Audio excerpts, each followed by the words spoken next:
Hello and welcome. I'm Real Crowd CEO Adam Hooper, and this is the Real Estate Investing for Your Future podcast.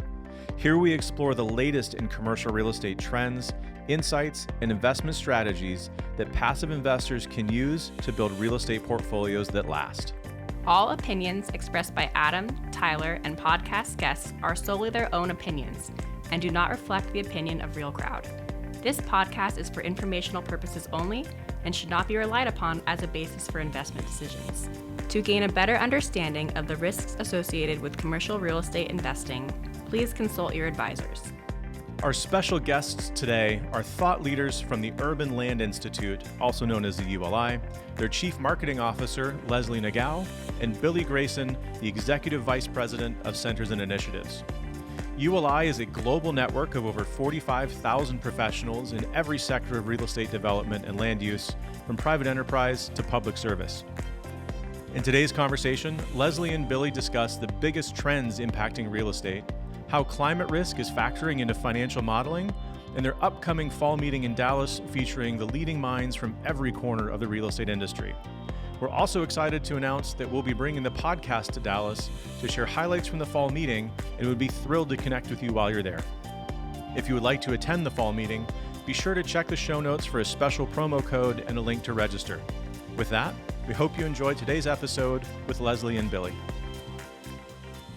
Well, Leslie, thank you so much for joining us today. We are super excited to be a part of the ULI Fall Meeting. Ready to kind of dig in and learn a little bit more about ULI, your journey to ULI. And so why don't you start with what's generally what ULI is, who your members are, and how you got involved with the team there. Sure. Thanks for having me, and I'm very excited to have the opportunity to talk about Urban Land Institute. So a little bit about ULI, or Urban Land Institute. We are 86 years old. We've been around for quite some time.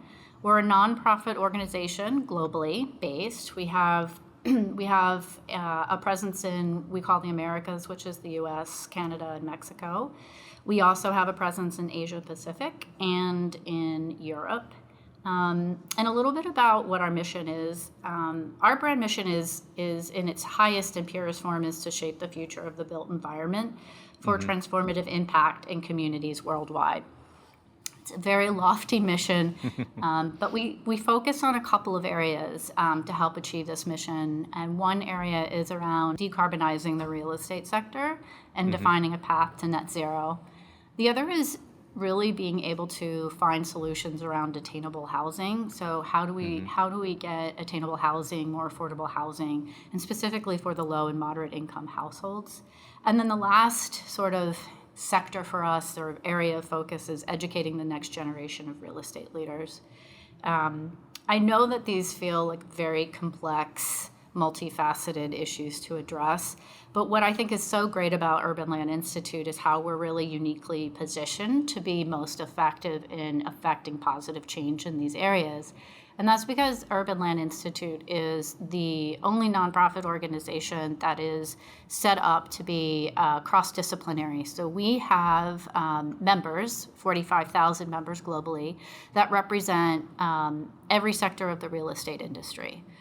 That's from developers, planners, financial, architects, designers, public sector, private sector, you name it. We've got those members in our organization, and they're all ready to focus on delivering against these solutions, because ultimately it affects all of humankind, but then it also helps their bottom line as well.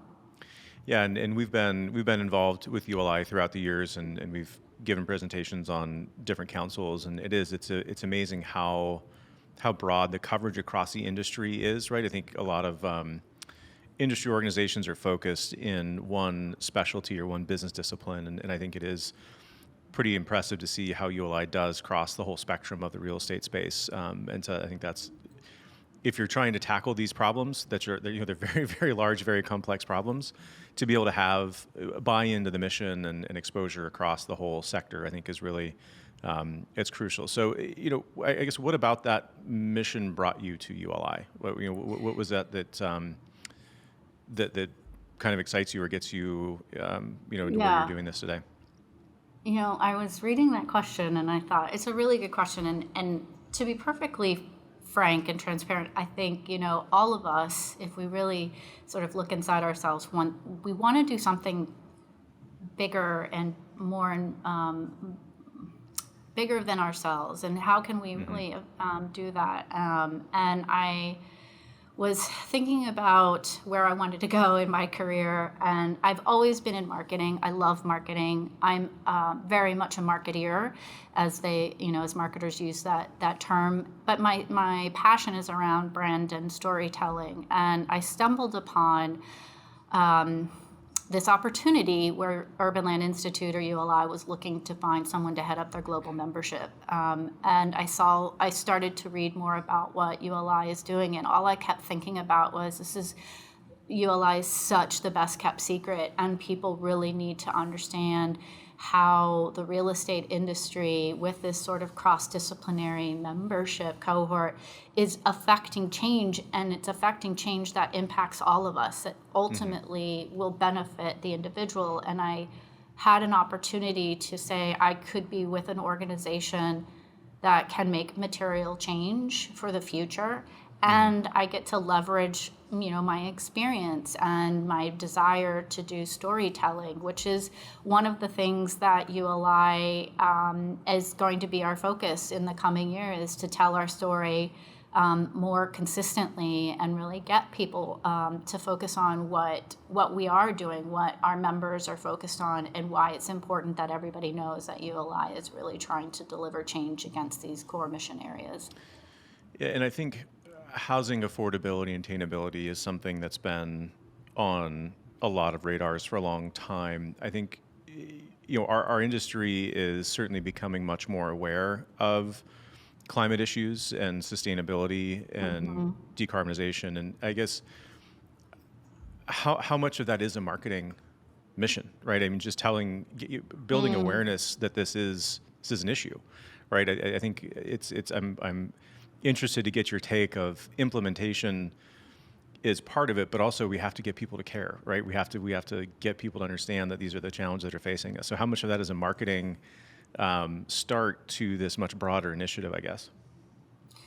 That's a great question, Adam. And I think a lot of it is around education, marketing, communications, and the real estate industry has a part in solving this issue, right? It's such a complex issue, as you highlighted.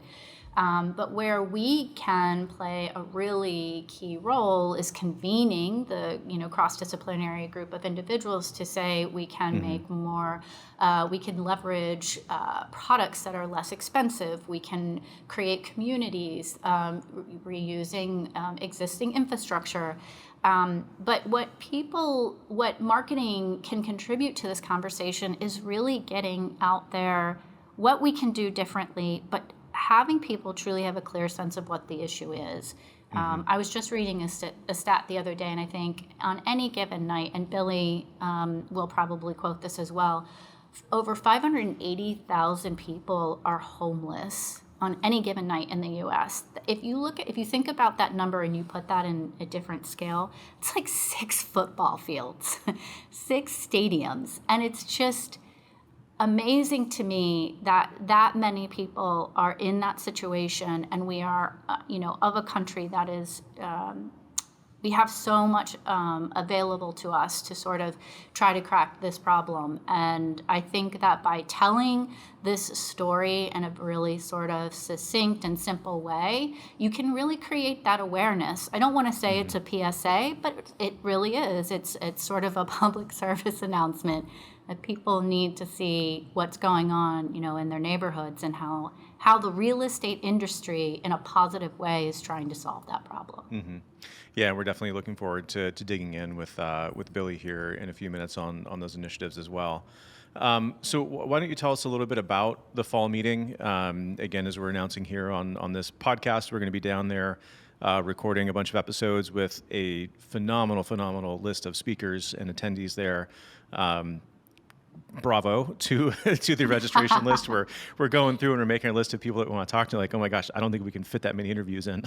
So exactly. It's going to be a super very impactful, high caliber conference.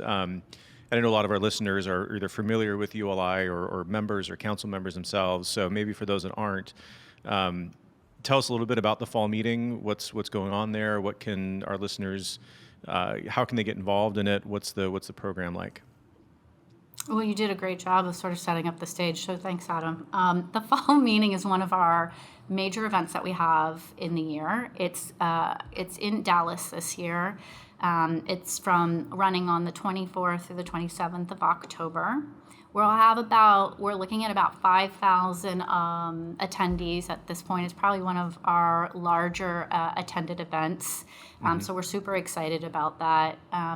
But what you can expect is just this sort of collection of different things that you can do. So, for example, we'll have over 28 tours that attendees can participate in, and they get to go into the local community, walk around different sort of areas, project areas. The project managers and the leads of those projects are there to kind of give you a insider view and an exclusive view on some of the tours and projects that are happening in the Dallas area. So I think that's a really experiential way to enjoy the fall meeting.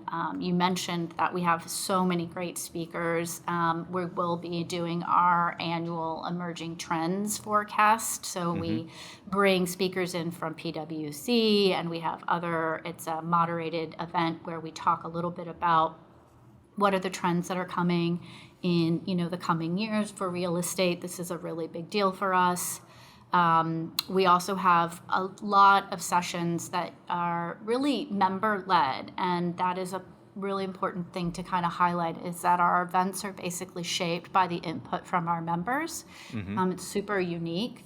So we develop our session courses and so forth based on feedback from our members. So we'll have anything from resiliency to where the future is going with the next generation of real estate leaders. We talk about mixed use. We talk about technology and how technology is influencing where the real estate industry is headed.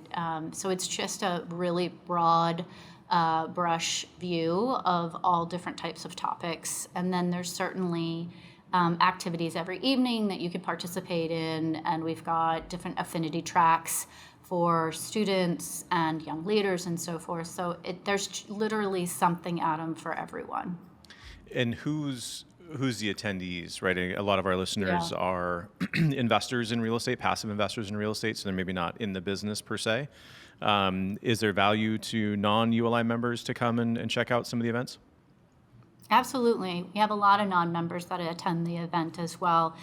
If you think about who attends, it's pretty balanced in terms of we have a high level of senior level people in the developing space, and just sort of we have a lot of architects. We've got public sector, we have planners. So as I had mentioned before, it's just a diverse group of people that are coming together to really convene and have these sort of intimate conversations around what's happening in the real estate industry. Perfect. And then we'll have links in the show notes here to where you can learn more about the conference and where you can register and hopefully get involved. Are there any panels or speakers that you're particularly interested in, Leslie? There's two. One is I'm a big data geek, so I'm very much excited. I'm very much excited about the emerging trends in real estate. That's going to go out on the 27th, and then Jean Gang will do will announce she's our 2022 ULI Prize for Visionaries in Urban Development Laureate. She's got an amazing sort of background and portfolio, and so we'll spend some time highlighting her work. So that's exciting. Perfect. And we've had Byron on last few years to talk through the Emerging Trends report, and look forward to catching up with him down in Dallas to get a fresh look at the report once you guys release that. So we're super excited again to be a part and to bring hopefully some of that great content to our listeners today. So again, Leslie, I think this is a great overview of who the Urban Land Institute is and an intro to the fall meeting. And we'll have links in the show notes for everybody that wants to learn more. And I think you are doing a digital version of it as well for folks that maybe can't attend in person, right? That's right. And you can go to fall.uli.org to learn more, whether you want to look at it online or if you'd like to attend. All the information is there. Perfect. Well, listeners, be sure to check that out.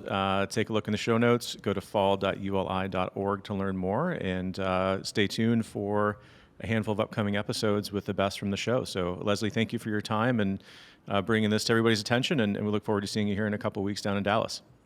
Looking forward to seeing you, and thanks, Adam, for the opportunity. Thank you, Leslie, for sharing insight into some of ULI's initiatives and the upcoming fall meeting. Listeners, remember to check the show notes for a special promo code and link to register for the upcoming fall meeting being held in Dallas from October 24th to 27th. With that, we'll jump over to Billy Grayson to discuss how climate risk is impacting today's real estate. Well, Billy, thank you so much for joining us today. As we just mentioned with Leslie, we're super excited to have the opportunity to be a part of the ULI Fall Meeting, and we thank you for coming on the show today to tell us a little bit more about what you're doing with ULI and the focus of these initiatives going forward. So thanks for spending some time with us. Thanks for having me. So before we jump into some of the major initiatives that ULI is focusing on right now, why don't you tell us a little bit about your background in real estate, the work you do at ULI, and how you got involved with your role today? Sure. So my current role is I'm the Executive Vice President for Centers and Initiatives at the Urban Land Institute, which means I oversee our programs in real estate economics and capital markets, attainable housing, sustainability and all things ESG, homelessness, infrastructure, and a new program that we're launching this fall called Art in Place. Before that, I spent 5 years as the head of the Center for Sustainability at ULI.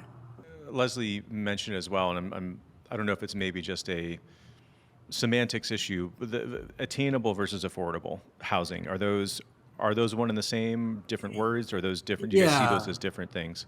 So sometimes people in the housing space will separate it as affordable with a big A versus affordable with a small a. We don't focus primarily on federally subsidized housing. Our real focus is on workforce housing, so trying to find ways to make more housing more attainable for more people in more markets. Perfect, and thank you for that. So sorry, I jumped in there. No worries. My background, I was the head of sustainability for a U.S.-based real estate investment trust called Liberty Property Trust before coming to ULI, and I have about 15 years of experience in ESG and climate action planning as a management consultant, as the head of sustainability for a Fortune 500 company, and working for several years on supply chain sustainability in the consumer electronics industry. And I'm curious how you've seen other industries bleed into the real estate space from an ESG perspective. I think real estate's been historically a slow adopter of new initiatives, certainly from the technology side, and I think has been slower than some of the other financial markets to pick up on the ESG side of things. So how has that transition been, and where would you grade the real estate space relative to some of the other industries that have maybe picked up a little bit earlier on some of those ESG initiatives? I think that's a great question. I think it's somewhat driven by who your stakeholders are and what you're being asked to do. So from my experience in the electronics supply chain, there was a major human rights issue associated with a very decentralized and long supply chain in electronics occurring, I'd say, 15, 20 years ago. And so the industry had to band together to build supply chain traceability so that they could assure that they were tackling human rights and environmental issues in that supply chain. Real estate is just starting to look at its supply chain and just starting to work with partners to figure out how to tackle carbon emissions associated with building materials and the construction of buildings. So I'd say when it comes to supply chain issues, it's becoming front of mind for real estate as they start to tackle decarbonization and a path to net zero. And that wasn't the case until just a couple of years ago. And now let's maybe tackle the climate side of it first, and then get to some signs of hope on the sustainability side and getting to net zero. There's always hope. We're recording this on the heels of Hurricane Ian. I'm recording this from Oregon, where we've seen just unprecedented wildfires and structures being threatened by fires these days, right? I mean, we're getting more extreme climate patterns, it seems, every season. How is ULI, or how is the real estate industry taking that into consideration, right, or positioning their plans going forward, seeing what we've been seeing lately? Yeah, And that's ULI, a really big question. it That's is. a lot. Yeah. So first you have to sort of start with the physical risk versus the transition risk. And the cost of extreme weather events to the real estate industry in the guise of uninsured losses is going up every year. And as you mentioned, these physical risks are increasing in their frequency and their magnitude, whether you're talking about hurricanes and storm surge or extreme rain events that are happening in the Midwest and the Southeast, or drought, which is really affecting the West, and wildfires, which are affecting more and more areas, different areas every year. It's a big question. There are real estate actors who are working to retrofit their existing buildings. We at ULI recently did a report on cost-effective, resilient retrofits, where people are looking at their portfolio, assessing the climate risks that their current buildings face, and seeing what mitigation strategies they can pursue, whether that's water-smart development in drought-constrained regions, or wildfire resilience for master plan communities in the West, or figuring out ways to retrofit all types of buildings in the Gulf Coast and the East Coast to make them more resilient to hurricanes and storm surge. So some of this is just what you can do to reduce that physical risk. On the investment side, investors are looking across their strategy to better assess the climate risk of their portfolio, to price it into their acquisition and disposition strategy, and then to figure out a mitigation strategy. And if you're an asset owner, mitigation is, how do I harden my building against climate-related risks? But as an investor, you have multiple options. I can harden my assets. I can get more involved at the market level to build more resilient infrastructure. I can hedge my risk away from those most climate risky regions. Or I can just decide that I'm going to invest in the places where I'm seeing the lowest level of climate risk. Or I just bake it into my pricing and see if the market is starting to reflect the climate risk associated with the properties that I may want to invest in high-risk areas, but I want to be paying the right price commensurate with the risk that property is going to face. And in one of the panels that I know I'm interested in, as again kind of a data nerd, ULI's done some research with LaSalle about the climate risk analytics and how you can start quantifying some of these issues. Super interested to dig into that and learn more about that. But I guess at a higher level, geographically, different factors around the U.S., but maybe except for kind of the central Midwest or northern Midwest, you kind of hit on all the different geographies that might be affected by climate, right? So are there regions that carry more risk than others that may be more protected from climate risk? And then how can investors or operators gain access to that data to start making some better decisions around what those impacts might be?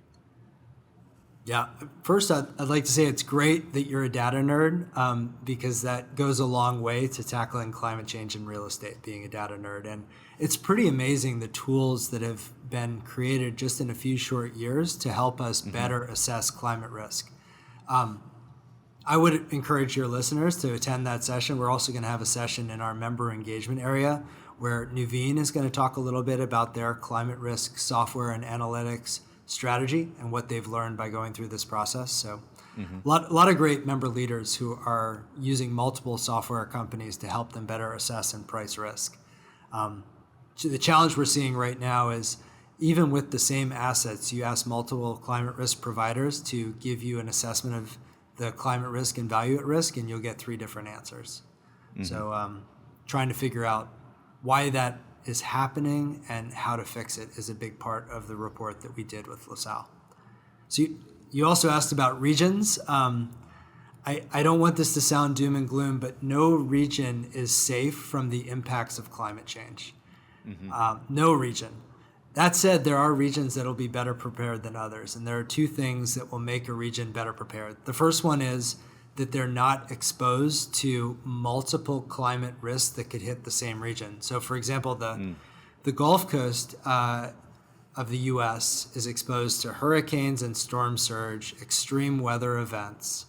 It's also exposed to drought in some instances, and it'll be affected by extreme heat in ways that the Southwest won't, because there'll be areas of the Southeast that will require more air conditioning than they used to as heat levels go up. The areas that are in the best position just physically from climate risk are the areas that are temperate climates with lots of access to fresh water and just enough rain in the right places. So some of the best regions long term will be around the Great Lakes and possibly north of the Mid-Atlantic up into New England, but far enough from the coast so you're not directly affected by hurricanes and storm surge. The other thing that drives this risk assessment for regions is the adaptive capacity of those regions. So it's the political will and the economic impetus to protect them. So Lower Manhattan has a significant climate risk, but that climate risk can be protected with a very meaningful but targeted investment in a very small geographic region. And there's a lot of real estate value to protect, so you know that it's going to get protected. As a counterpoint, the parts of the Gulf Coast in Texas and Mississippi and Alabama, the climate risk is dispersed across hundreds of square miles. The cost to mitigate that risk is going to be higher than the real estate value associated with the properties at risk. So it's going to face a much different risk profile, even though there are similar physical risks affecting that area. And so where are we at in the life cycle of seeing that materially affect investment decisions and investment philosophies? Are we seeing it yet? Is it still early days in terms of an investment thesis, how those factors are coming into play? Yeah, I would say when it comes to market pricing of commodity assets, we're not seeing it show up in the price of an asset. And the reason we're not is there are just so many countervailing macroeconomic market forces that it just gets lost in all of the noise associated with other market activity. I think that we will start to see it more as the cost and availability of insurance against these risks starts to change. So, we're already seeing this in the Southeast. We're seeing this in the West with fire insurance. We're seeing it in regions as dispersed as Toronto and Atlanta when it comes to flood insurance. Wow. That because insurance is repriced every year, and for a commercial office, your tenants sign a 10 or a 20-year lease, and you may have 10 to 30-year debt on that asset. It's a really scary proposition to know that every year your insurance costs could either stay the same or double, or you might lose your insurance completely or just have a different level of insurance that you can get in your market. It really changes the economics of a real estate investment. And so as these insurance markets start to change and it starts to affect the operating expenses of these properties and eroding value, you'll start to see it reflected in the price for those assets. Yeah, I mean, that's interesting, right? Unpacking that a little bit seems like that's not necessarily an assessment of the fundamental risks involved. It's a reaction to an external force on that, right? Because insurance is going to be more expensive, you're not able to pay as much for an asset, or you're going to reduce the price of an asset. That doesn't seem like that's really acknowledging why, why the insurance is going to be more expensive, right? Am I wrong in kind of that thinking that there's still, even in that scenario, there's still kind of a fundamental lack of acknowledgement of the underlying issue? I think with any real estate investment decision, you need to see a force affecting your pro forma in a material way.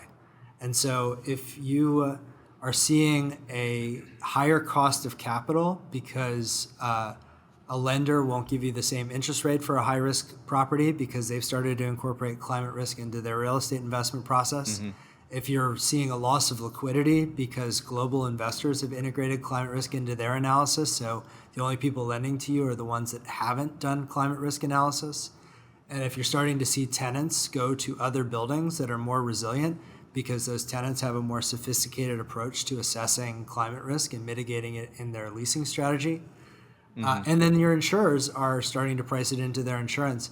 These are all exogenous factors, but at the same time, they have the same effect because they're impacting your pro forma in a material way. They're impacting NOI, NPV. So ultimately, they're going to drive a decision for you to invest in more resilient buildings. Mm-hmm. Yeah, it's fascinating. And again, this will be a large topic of conversation at the fall meeting. So if listeners, if you're interested in learning more, I know I'm going to learn a ton at this conference, and I'm super excited to get there and hopefully watch some of these panels as well. I know another concept that you talk about, one of the issues is climate migration. Why don't you tell us a little bit about what you mean with climate migration? Again, there's another paper that you put out recently that will have a link in the show notes that you did with Heitman around that concept. So maybe tell us a little bit about what you're seeing on the climate migration side. Yeah, so with increasing severity and frequency of extreme weather events, we've seen these in the news over the last year from the Gulf Coast of Florida and Puerto Rico, but also Pakistan, Bangladesh, Indonesia, and Egypt. There are going to become more and more places that are not cost effective to protect from an investment standpoint, or are going to become uninhabitable because of the frequency and severity of extreme weather events and the long-term impacts of climate change on drought and extreme heat. So we're already seeing climate migration happening, but it's happening in places like Dhaka, Bangladesh, and Pakistan, and Jakarta, Indonesia, where they're actually moving their capital in part because of the impacts of climate change and unrest in Syria and Egypt. Climate migration will continue to happen across the world, including in the US and Europe, after extreme weather events as people get displaced and look to move to places where they'll see less of a climate risk associated with life or their ability to do business. And as resources become more constrained, there will be certain types of industries that will need to evolve out of certain regions because the material inputs for those industries are becoming more expensive. This could affect agriculture in the more and more arid West. It could impact heavy infrastructure in places like the Great Salt Lake, which is getting smaller and saltier, or it could be impacting commercial real estate and where people want to house their warehouses for logistics or corporate headquarters for Class A office. And can you give us a sense of the scale of some of these issues? Yeah, so according to the UN, by 2050, there will be hundreds of millions of climate migrants. Most of those migrants will be leaving the city or agricultural regions in the global south and looking for a new place to live. In terms of internal migration in places like the United States, it's tougher to track and project how many migrants there will be and where they will go.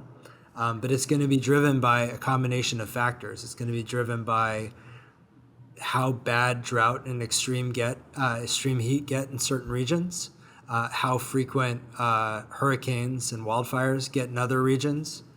And it's also going to be driven by public policy and the investments that cities and states make to shore up infrastructure to make it more resilient.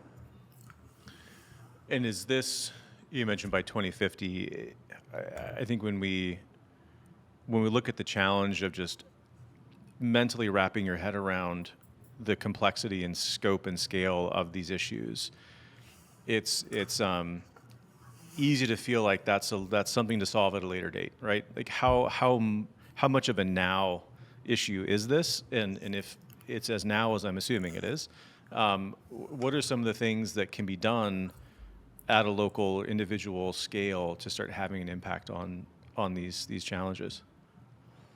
It's a good question. I'd start by saying that 2100 is far away, but 2050 in real estate investment isn't as far away as we sometimes think. And one example I'd like to give is that most real estate investment trusts, they invest in a building and are looking to hold it for 3 to 10 years. But they're then looking usually to sell that to an institutional investor who may hold that property for 20 to 30 years. So if your future customer is thinking about 2050, then you really need to build that into your strategy in investing in 2022. Otherwise, you may not have the people to sell to that you think you may have in 2030. The other thing I would say to this is it's just a fundamental about climate change that if we're going to turn the corner on the temperature increases that are driving this increase in frequency and severity of extreme weather events, we need to make meaningful progress by 2030. And 2030 is right around the corner. So if we're not able to get close to having global emissions by 2030, we won't be on a path to get to net zero by 2050. And we will see even more impacts from extreme weather events and the long-term impact of climate change than we otherwise would. And so now that's maybe a good segue into the hopeful side of this conversation, which is getting to net zero. Tell us a little bit, again, net zero is something, it's a term that's been thrown out for a decade plus. What do you mean by getting to net zero? And what is that in the context of an investor's mindset or an operator's mindset? What does that actually mean? Yeah, so this is hopeful. We can do this, and we can get onto these paths in ways that are accretive to value and cost effective.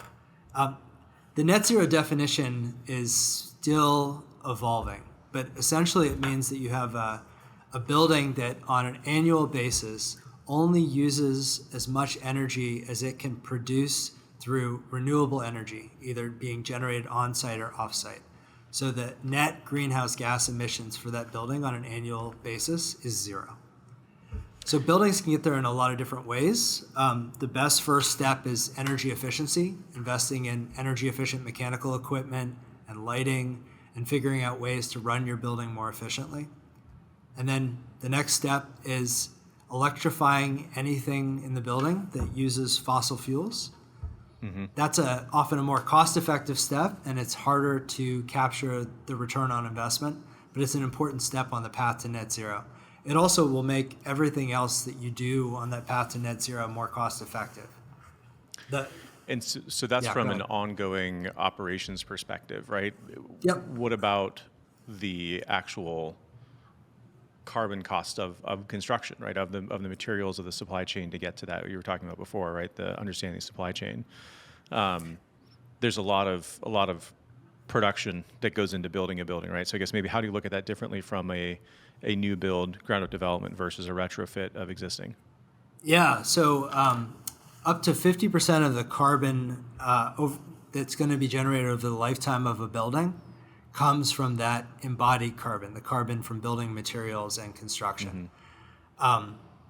One challenge we have right now in real estate is that it's very hard for developers to track that carbon when they're building a new building.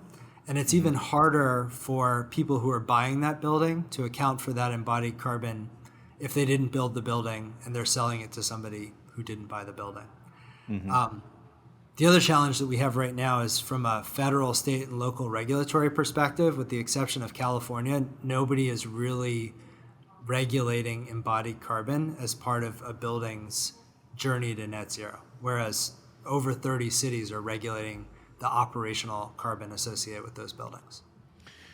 And I guess, that kind of gets back to the comment about the pro forma, right? They're from the insurance perspective or the climate perspective, right? There has to be a material impact to a pro forma to make a real estate manager in their normal course of business change something, right? And so is there any financial incentive? And I guess where I'm kind of coming at this from is I think we've seen on our platform, it's difficult to price in some of these ESG initiatives, right? It's hard to, when you're looking at something purely from an investment perspective, how do you price in some of these other factors that there maybe isn't a direct return on investment or incentive financially to do that?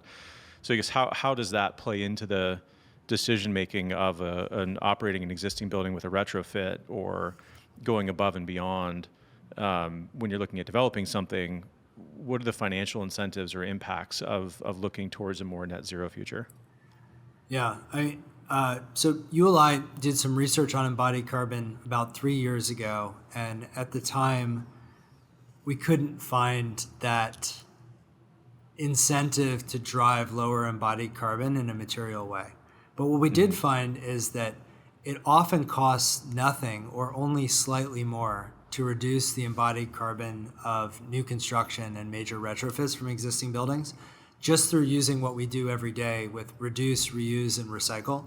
So, reducing the amount of virgin material that you're putting into a building, reusing any materials on site that can be helpful in the construction of a new building, even if that's for fill versus actual building components. And then using recycled materials to help you build your building. Often, especially with things like recycled steel, they cost virtually the same as non-recycled steel. And then the fourth thing would be to use different building materials. So there are innovations in low carbon concrete and in using structural and mass timber in building construction, as well as modular design and construction technologies that can help reduce waste or use rapidly renewable materials or both, which cuts down on the embodied carbon and often also improves the economics of the project from a raw material standpoint. So looking for those win-wins is the first way to take a big bite out of the carbon associated with embodied carbon in building materials and construction.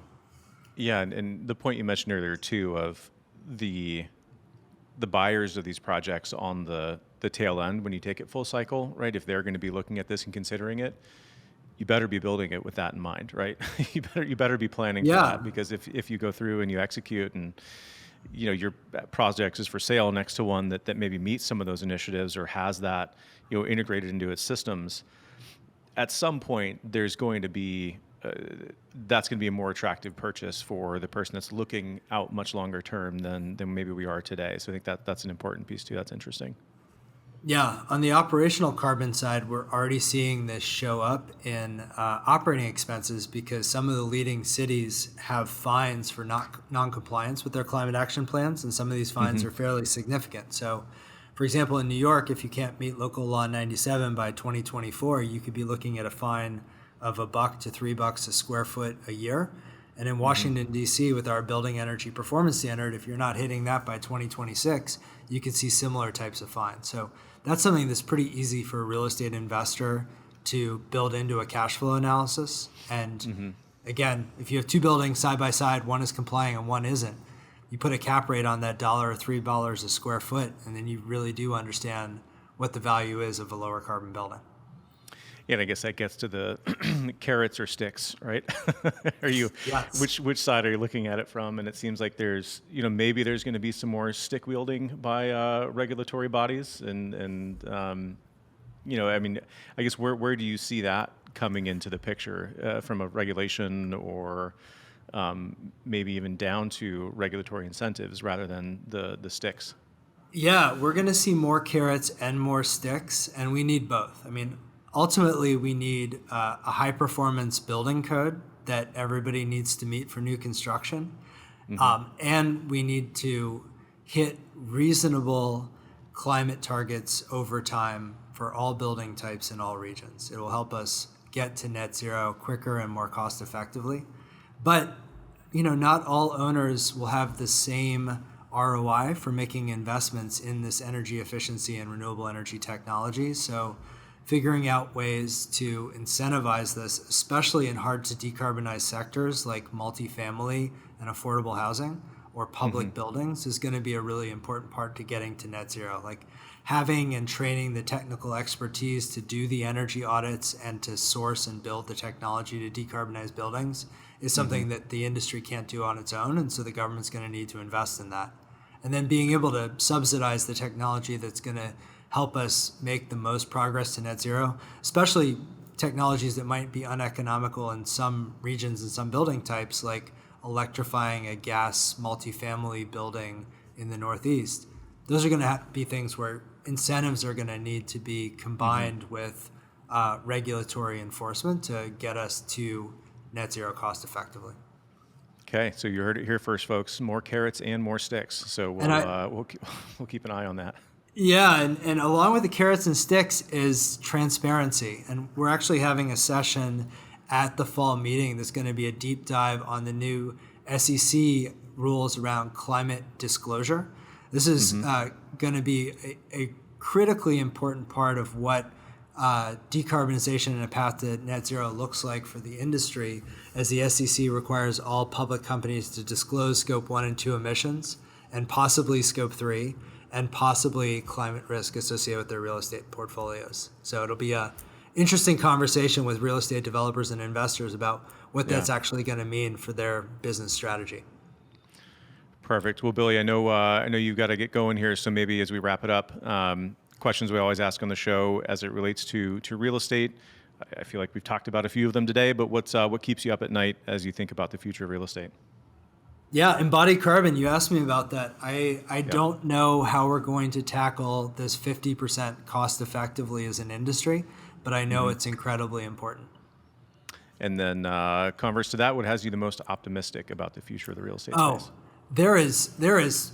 People talk about like money on trees. There's money lying on the ground. We just need to go pick it up. And there's really meaningful, cost-effective things that people can do to drive energy efficiency and make their buildings more resilient that has an ROI of thousands of percents. It has a payback of a year or less. So people just need to take action and start making progress. Perfect. Well, I think that's a good spot to wrap it up.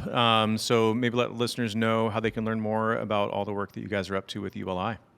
Yeah, to learn more about our research on decarbonization and a path to zero, you can visit our Net Zero Compendium or check out Knowledge Finder. It's knowledge.uli.org.